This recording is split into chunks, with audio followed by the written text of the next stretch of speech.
They're in their seats, ready to get cards in the air.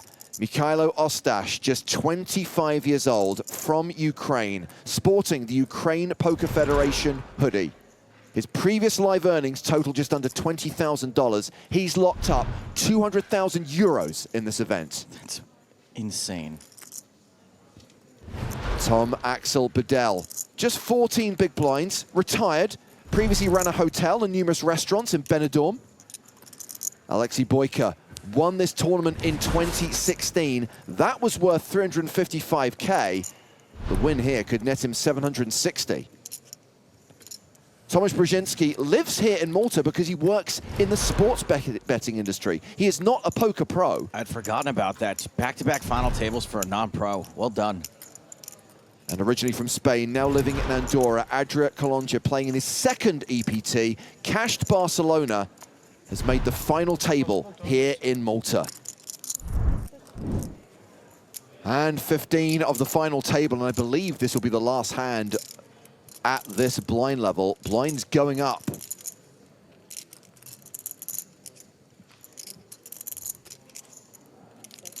And Bedell wisely folding the Spraggy. Ace-7 offsuit.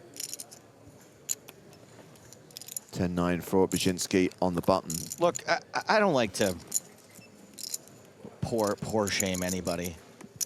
I know there's people in various parts of the world that the amount of money that's in one of our free rolls is kind of a big deal to them. But the people right now in the chat begging for the free roll password and getting all annoyed, go away. No. I'd go one further. I will happily authorize our moderators to ban anyone who's asking for the free roll password. If the free roll was starting in the next 10 minutes, I get it. It's not for another hour. Jerry here. People join the tournament, signed up already. This is like if you're having dinner outside somewhere and someone comes over asking you for change and they're mad because there's people already in line at the liquor store. It's like, come on, just calm down. So we can only see one of Boyka's cards. Who's ahead right now? We don't know.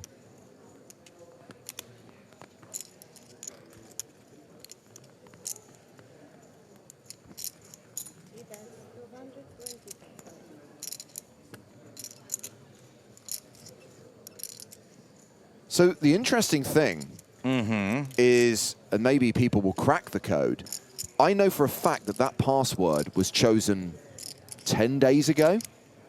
Oh. But it has even more relevance today than it did 10 days ago. Well. Is that World Series of Poker main event winner Martin Jakobsen in the chat saying, what's the free roll password? Man, these guys really got to learn how to hold on to their money. Hey, ROI is ROI, Joe. Anything for a Martin, free roll. send me a private message. We can, if you're hurting right now. Free roll is free roll.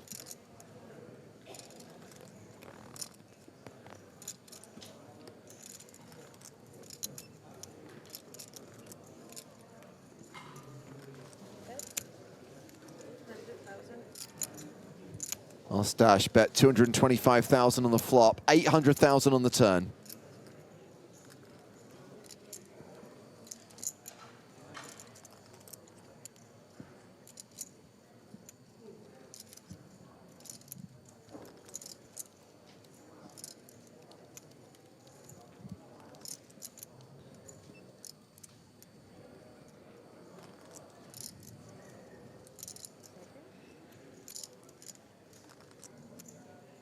And Boyka calls again.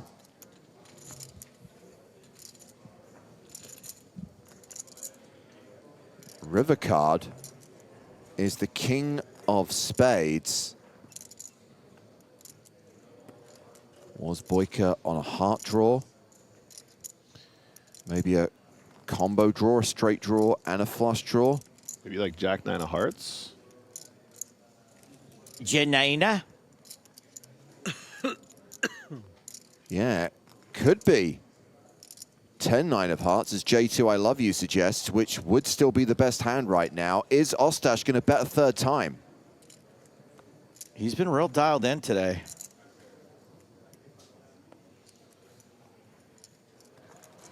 And Boyka honestly seemed a little shaky. Oh, Oh boy. Ostash. Ostash. You know, when people write in and they say, like, my friend's at this final table, he's a legend, you're going to know his name, I typically blow that off. Yeah. I typically, you know, go, oh, that's cute. Sure. This dude is something. 2.1 million with a missed draw. Boyka has not insta-folded. It is for most of his stack. I mean, if he hasn't insta-folded, can he just have like 9-10 here? Yeah, that seems to be the most common suggestion. I don't think or 9-8 maybe? Yeah. I don't think he would have folded, used a time bank if he had a misdraw. Those are so valuable in the FT, so he must be an 8-9 or an 8-10. What about? Oh, what if it was King 9 of Hearts? That's King exactly 9 of what I Hearts was makes gonna sense. say. King 9 of Hearts. 8-9, 10-9, King X of Hearts. He would float the flop with King High for sure. King High and 2 hearts, yeah. Oh, he's got it in his hand. Time bank card in one hand, which gets thrown in. Single chip in the other hand. If that gets thrown in, it's a call. I think this is a tough enough call with King 9. Was that a chip hitting the table? Nope, not yet. Everyone in the chat saying pocket nines. No, you're wrong. That would have played differently pre-flop.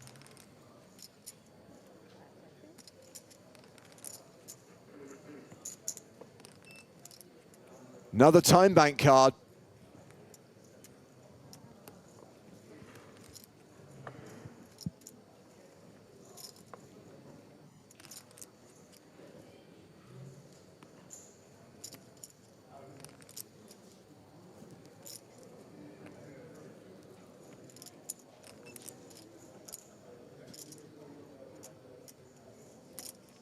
Oh, boy. Oh, he really wants to. That chip is literally trying to fly out of his hand. It's moving toward the pot on its own. The instincts are kicking right now. He knows there's something up, but can he find it?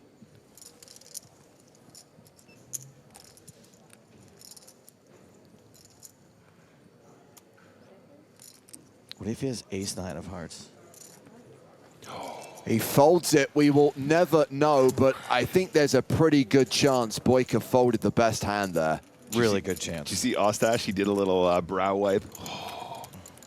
That is going to put Ostash up over the 12 million mark. Boyka first to act here with fives, folds. Kalonja is out, so it is Bedell, the short stack on the button. Deuces, 10 big blinds. You know what you got to do, Tom.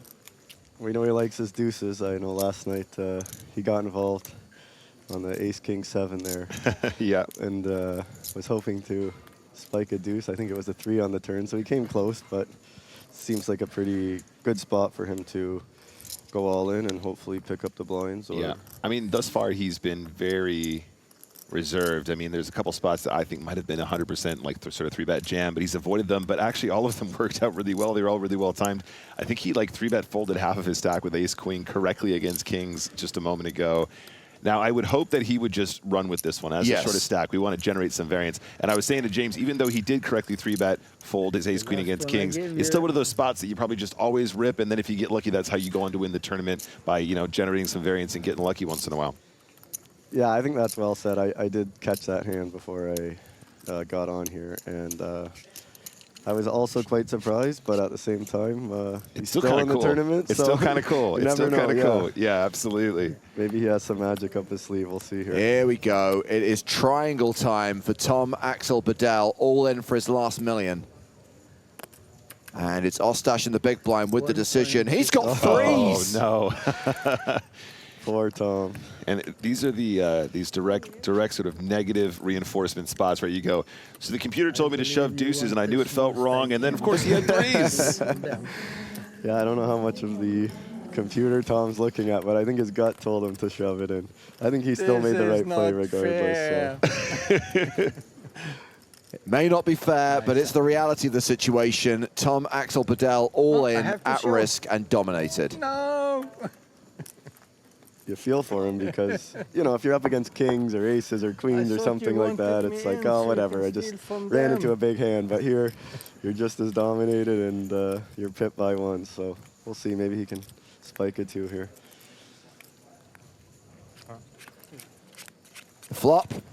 Mamma mia, no me dejes ya. No quiero irme. Oh, has a 3 on it. Not a good window card. Yeah, and his spade isn't live either. This is pretty brutal, and he's now down to 2%.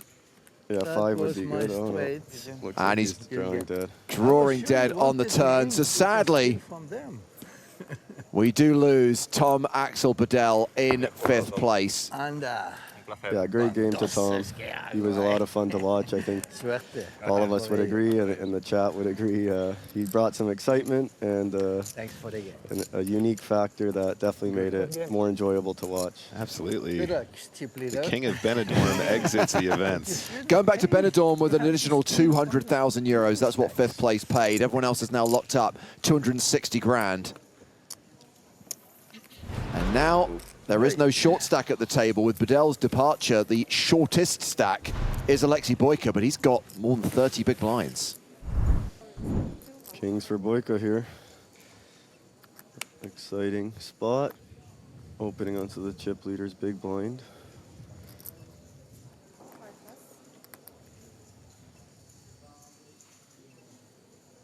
Could have chose to size up. Typically you will see, especially in this case, they're quite deep, and Ostash is covering by about 3.5x. So you will see the opener choose to size up, but it might be one of those things where Boyka thinks Ostash isn't going to adjust his calling range anyways. Oh, no. Oh, no. Ostash defends with 5s and flops a set, and I don't know how you get away from kings on this board. Yeah, I mean, the only thing that might save him is the fact they're still quite deep. 41 effective going to the flop here, but on this kind of a texture and with the big blind range being what it is, I mean, you just feel like you're getting a lot of value from the spades and from the 8x and the 9x and the straight draws. Yeah, I mean, it's definitely a dynamic board. I would have liked to see Ostash take a little bit of time and at least consider a lead here. It seemed like he pretty much snap checked, but this is a texture Boyka's going to check back so often. And a lot of the time when you have such a advantage as the chip leader, a texture like this from the big blind is just going to be a slam dunk lead with a lot of bluffs, but especially when you do have an amazing hand like bottom set, you want to balance those bluffs with the great value hands that you have here. And we can see he, you know, is keeping the pot smaller by avoiding that, and Boyka checking back. Yeah, so now on the turn, we do get the lead from Ostash for near enough full pot, 500K into 550K. Yeah, now I think we'll just see Boyka call, and like I said, keep the pot quite small. He just has a pretty easy call down. There's not really a point of him raising, I don't think, especially after checking back the flop. Yeah, and as you say, like the opportunity to lead the flop is definitely there on the turn, though, using a sizing that we can then use as with semi-bluffs and all kinds of similar too. So keeping it nice and balanced in the turn at the very least. So deuce on the river. How does Ostash get the maximum here? It's very bricky.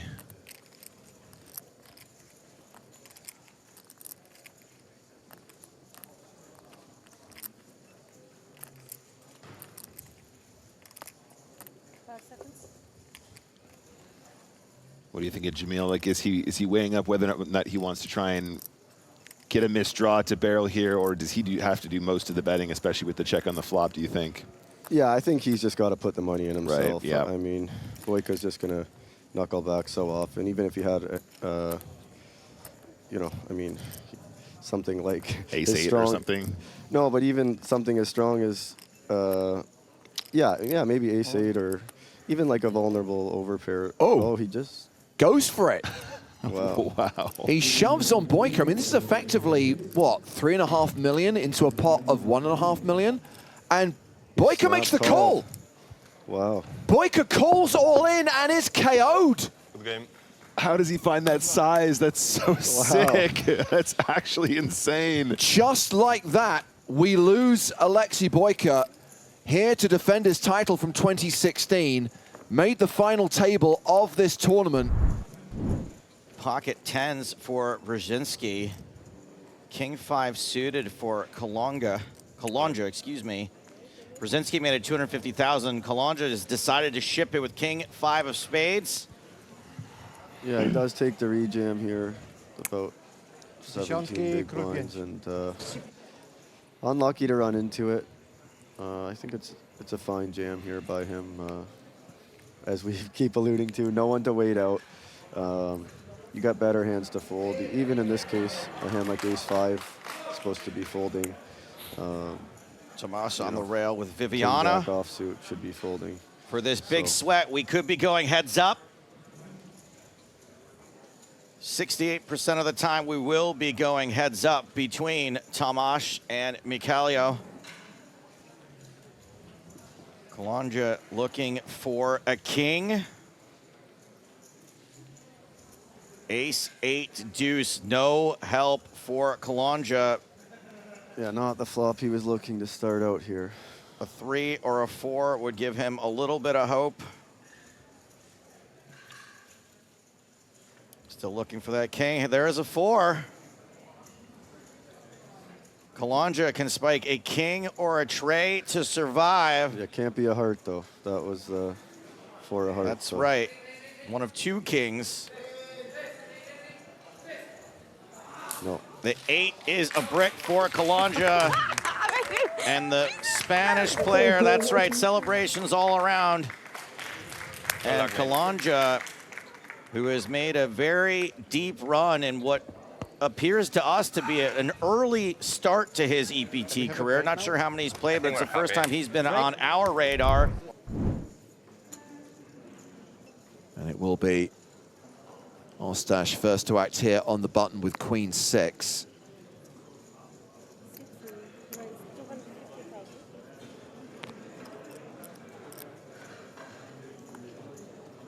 Queen 4 for Brjinski. Going to call this raise of 250,000, and we'll see the flop. Oh, hello. Ace, Queen 4, second pair versus 2 pair.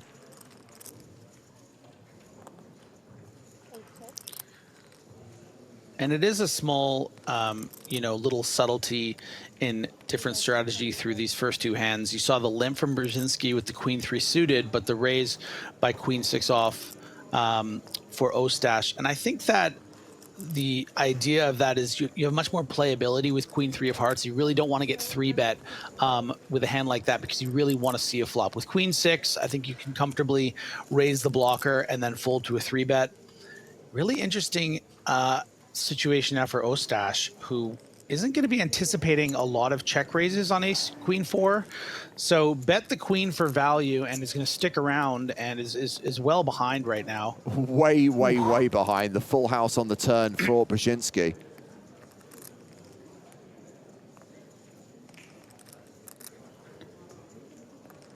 So yeah, Ostash c-bet for 200,000. Brjinski check raise to 750,000, and he will now barrel the turn.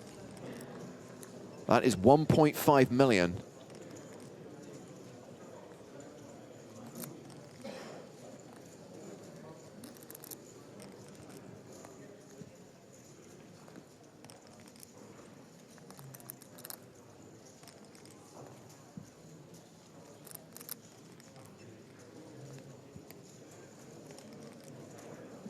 Ostash calls.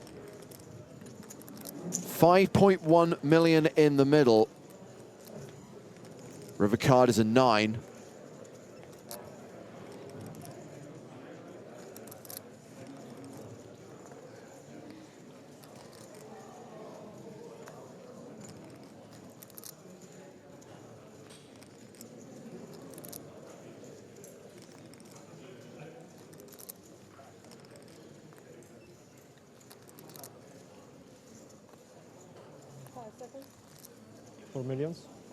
Four.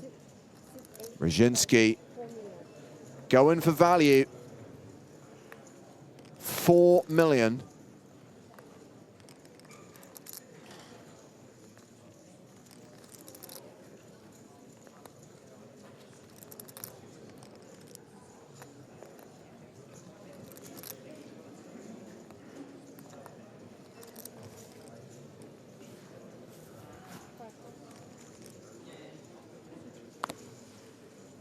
Ostash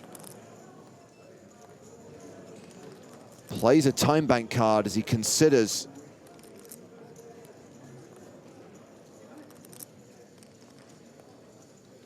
whether to call here. Hero with a queen.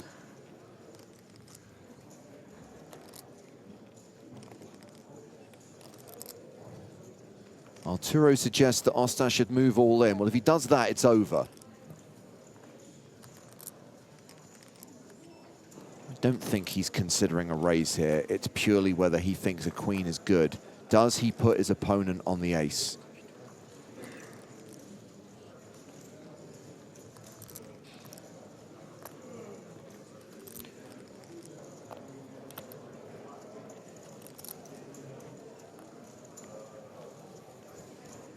Does make the call.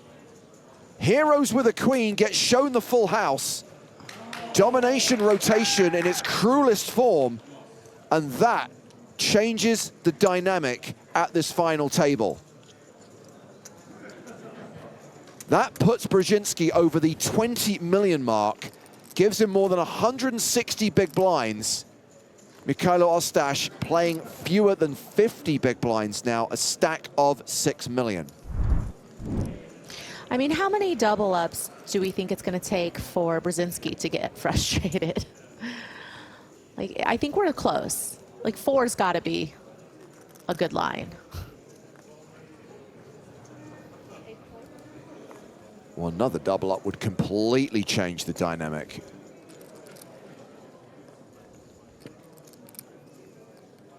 Ten, 8, 4 on the flop. I think, trying to work it out in my head, I think another double up might actually give Ostash the advantage. So 2 pair for Ostash, and Brjinski is betting into him 400,000. Brjinski with a gut shot here.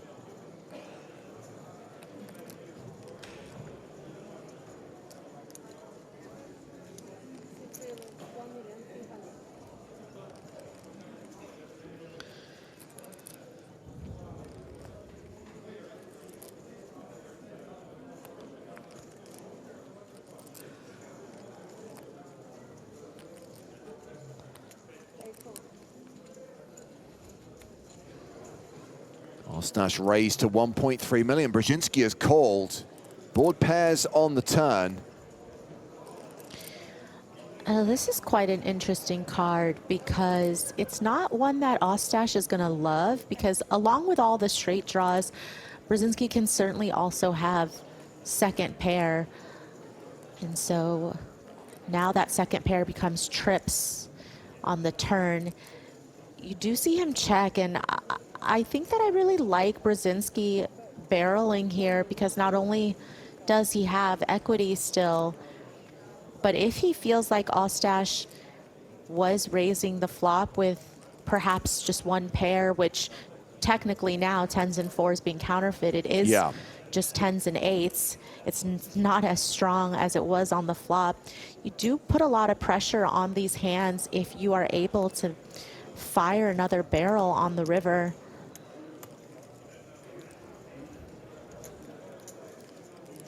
Brjinski with the straight draw. Ostash with 10s and 8s. Ace on the river, but the board has bricked out for Brjinski. Ostash still has the best hand.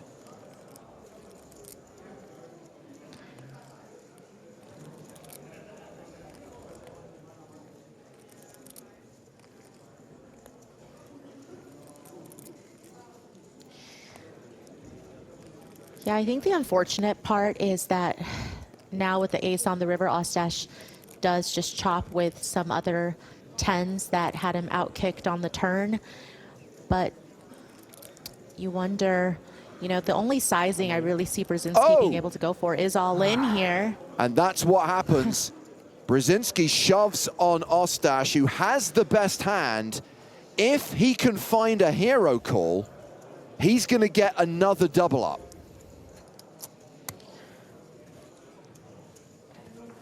Now we see that obviously 8x clearly going to be a part of Brzezinski's range. There are some of these missed straight draws. Ostash doesn't block any of those straight draws. The 9-7, Jack-9, 7-6. But it is a very aggressive line from somebody who I feel like there were a couple hands we saw that Ostash maybe didn't believe that Brzezinski had these kinds of bluffs in him.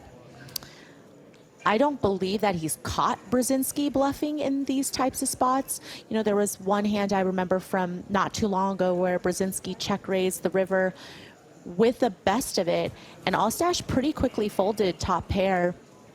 And to me, that signaled that without any consideration, really.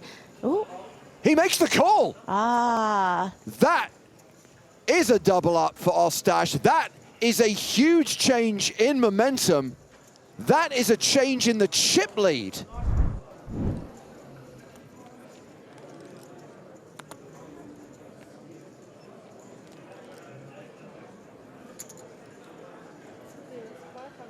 Ostash opening on the button with ace deuce. Brjinski 7-3 of clubs.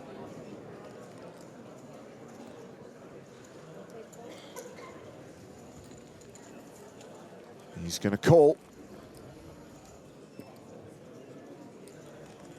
Well, it's an ace-high flop with just one club. Advantage Ostash. More than a 9-1 favorite.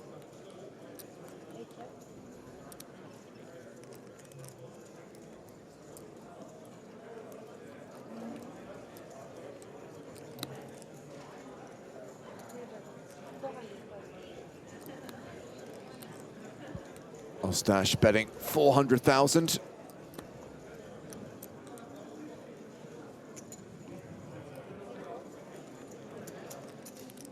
Brjinski. Oh, cheeky, yeah, float here. And picks up equity on the turn, picks up the flush draw.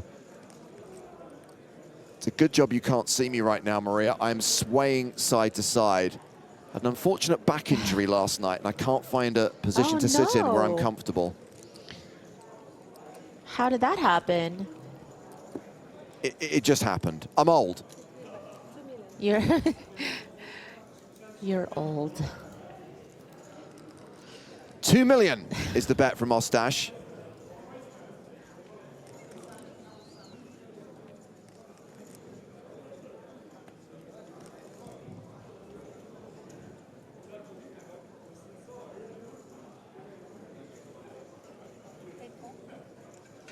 And that is not a call. That is a check raise from Brjinski. Yeah, and I like it because, you know, having the 7 of clubs, that was a quick call, by the way. But having the 7 clubs is really nice, right? Because you can certainly rep 7-6 in this spot. And you had that equity with the clubs that comes in. So, you know, a lot of good things can happen when you take that line.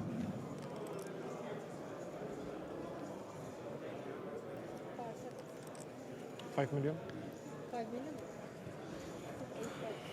5 million, the value bet on the river. And you highlighted, Maria, that Ostash called the turn really quickly with top pair. Now visibly frustrated as he considers what to do on the river.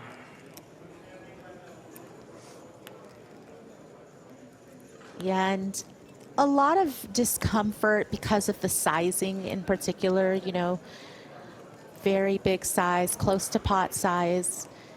So now it's not really, you know, some of these other hands that potentially, oh, is that also a call? That is a call, and we are going to see another switcheroo at the final table in this heads-up battle. as Tomasz Brzezinski reclaims the chip lead and a decent advantage over Mykhailo Ostash. But also, once we get to the end of level 33, the level we're currently playing, future levels, they will be playing 18 hands per level instead of 30.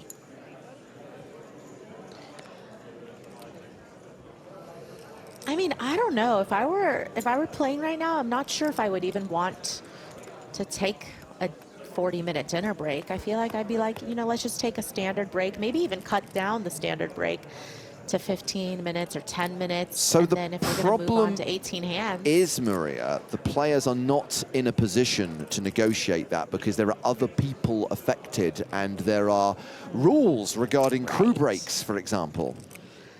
By the way, Brjinski has just flopped a straight against 2-pair. So maybe, just maybe, the dinner break doesn't need to be a thing. Yeah, WWCW, like what would the crew want in this situation? Would they want to have, what do you think, James? Would they rather have the 40-minute break They need to it, go get in all some dinner, or would seriousness. they They've been rather gamble? Yeah. No. They've been working since 1 p.m. They need to be fed. They need a rest. So we do get a bet of 250,000 raised by Brjinski, called by Ostash. We now have the queen of clubs on the turn.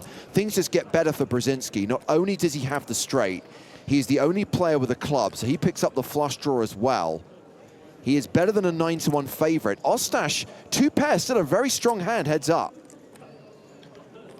Yeah, certainly not the ideal run out for 2-pair, but as you mentioned, just still a really strong hand.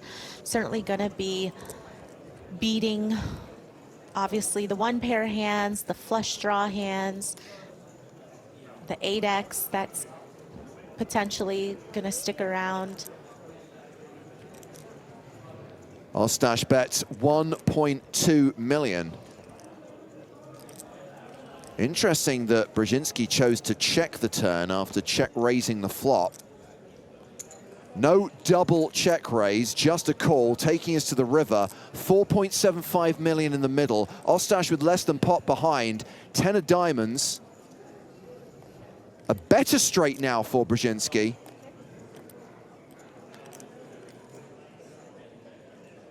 And he's checked it. If Ostash falls into the trap, it's over. If Ostash jams the river, we do have a champion. Yeah, well, I think it's about what Ostash thinks he could get called by that's worse. You know, obviously, it's a pretty dicey board for Queen X, for 7X. Well, he hasn't jammed, but he has bet what looks like most of his stack. 3.1 million, leaving himself 1.5 behind. Yeah, and I get that. 3,100,000. I think I cannot fold. Brjinski says I can't fold. I mean, obviously there are certain hands that beat him, but he's good, and that is going to leave Mykhailo Ostash with just 5 big blinds. Yeah, I could appreciate that. Obviously, 9-8 isn't the nuts there or near the nuts, but you do just have to call. I don't know, maybe he felt a little shook by some of the other hands he's played, or maybe felt like he put too many chips in the pot in some other spots. Yeah, Tobias Leknes, aka Senkel92, joining us on Twitch, Griffin, to agree with your point. A bit surprising seeing so many fundamental pre-flop blunders from these guys. Yeah, you know, obviously we want to appreciate all the days these players have been playing. The fact that, you know, heads up, unless you sort of play it online in cash game format, maybe you're not as familiar, but a big hand here for Ostash. Yeah, all in with King Queen and been called. Brjinski gets it in good with ace-8, and if ace-high holds, he is going to win. How many times have we been here? Straight back to the rail, baby. Starting to lose count. Już nie wiem, co mam robić. Tomasz, mamy to. This is the last one. This is the last one. Queen high board, queen high. Oh, wow. The predictor. He's good. Queen goes. Guy's a genius. He's good at those.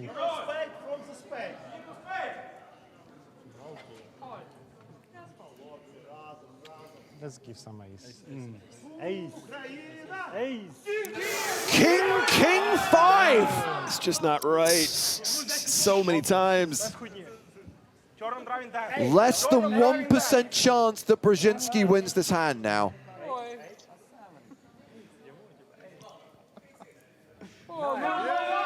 And that is going to be another double up for Mykhailo Ostash. He is now 11-1 in all-ins.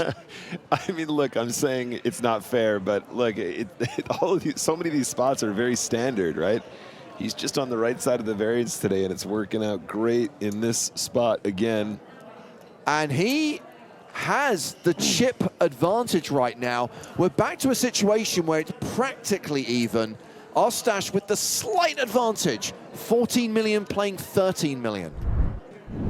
Yeah, Mykhailo Ostash. You can't spell Mykhailo without Halo, and he's certainly had one around his head for this match. 1-2. Ace-Jack for Brjinski, and a raise to 1.2, a re-raise. Is that a re-raise or a call? Oh no, he's just putting the blinds out. Oh, that's a re-raise. Oh. That's an all-in. No way. Straight back into the fray. Wow. This is a domination situation in Brjinski's favor. Just right back into the furnace. This is unprecedented. Absurd, insane. If Brjinski holds here, he gets a huge double up, and Ostash is left with fumes. Tell me why they do deals again, James. But crucially, if Ostash gets lucky here and goes 12-1 in all-ins, he is an EPT champion.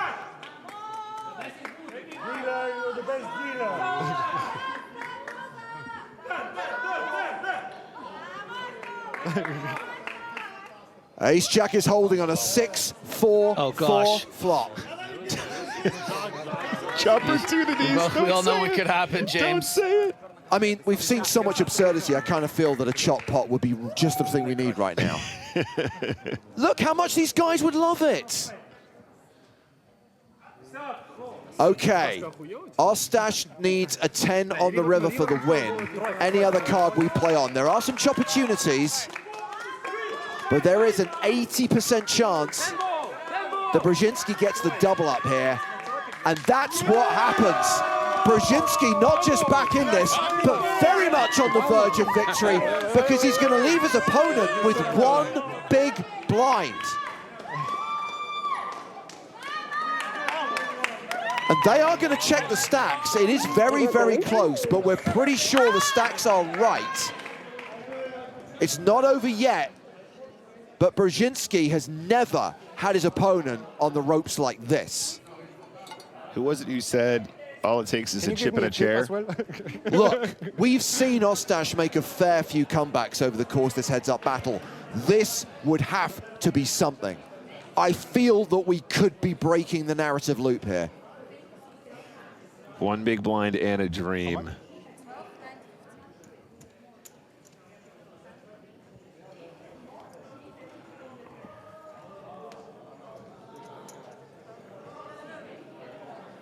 So we calculate that it's 650K that Ostash has here. And as I referenced, the blinds are going up to 250K, 500K. So he is pretty much committed. I think he's going to be on the button now. Yeah. But I would expect him to go with pretty much any two cards here. I think it's got to be ATC. There's not enough big blinds to give it up. Do you concur, Griffin? I concur. Get it in. Let's finish this thing. I mean, you just keep on getting it in now, over and over until it's over, pretty much. So the record now is 11-2. And on this next hand, what is likely to be this next hand. If Brjinski can go 11-3, if he can just win one more all-in, it is over. Well, I heard the words all-in. There is the call. Ostash with 5-4. He's dominated. He doesn't even have live cards. Brjinski with 10-4. And this, I've said this so many times I've lost count. This could be it. This could be it. Domination situation with the 10-4 off.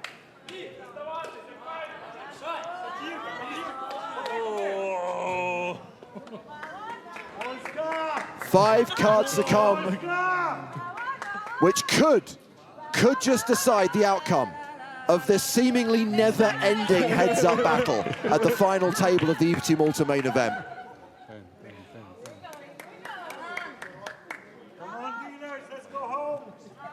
Let's go home, say the crowd. They don't want to see a 5 on this flop. The flop has a 10 on it. That is going to make Brjinski a huge favorite, 94%. It could be all over on the turn.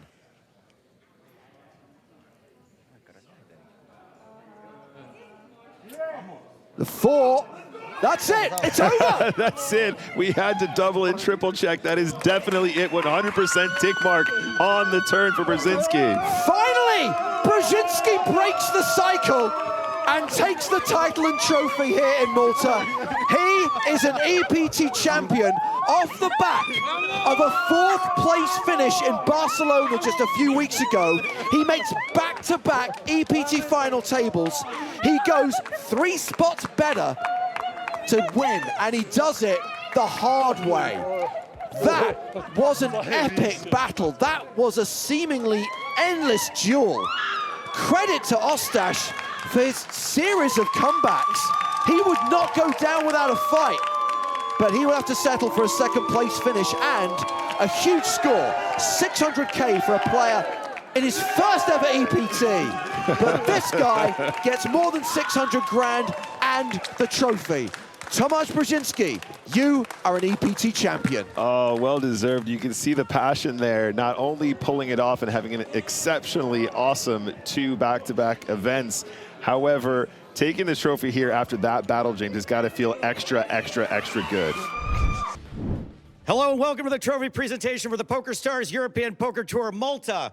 Joining me on stage with our worthy champion is EPT Live Events Manager Margarita Kuzmina, Tournament Director Toby Stone, General Manager for Casino Malta Sławomir Szpitalski, and PokerStars Associate Director of Live Event Operations Cedric Below, who would like to say a few words. Good evening, everyone. It's been 9 years that the EPT hasn't come to Malta, and what a fantastic festival it was. 10 days of poker, thousands of players, more than 70 nationalities, just to show how international the EPT is. Amazing performance. So, of course, a big, big warm thank you to all the players who came, to all the staff who worked at the event. A special thank you to Casino Malta, our partner for this event. You can applaud the staff.